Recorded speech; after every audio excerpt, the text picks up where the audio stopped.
Dus als ik ze gewoon benader, zoals de meeste mensen zouden doen, eens kijken of ik ze kan pakken. Blijf hier. Oh. Blijf staan. Nou, je ziet wat er gebeurt.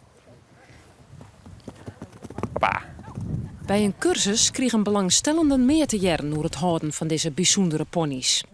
Het Exmoor-ras is het enige ras dat direct afstamt van de ponies uit de prehistorie.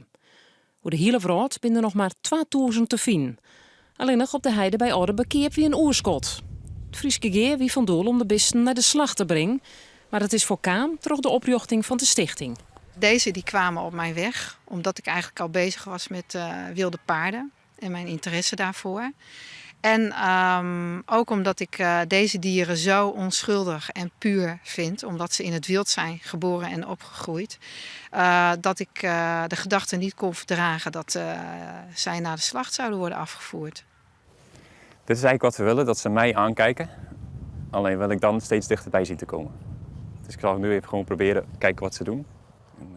Om zijn wilde pony te houden, moet je wel wat kennen, want ze vregen je om een bijzondere aanpak.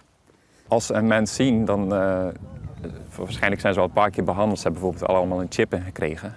Maar dat is tussen hekken en hup, chip erin en dan weer los. Dus de ervaring die ze hebben gehad met mensen is heel in hun ogen negatief. Dus je kunt ze, zoals je ziet, wel je kunt er dichtbij komen, maar ze aanraken is nog heel lastig. Ze weten gewoon dat ze eetbaar zijn en vandaar hun angst eigenlijk.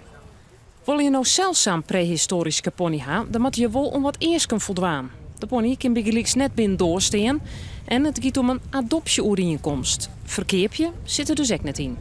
Nog 14 ponies, zie ik je een plakje.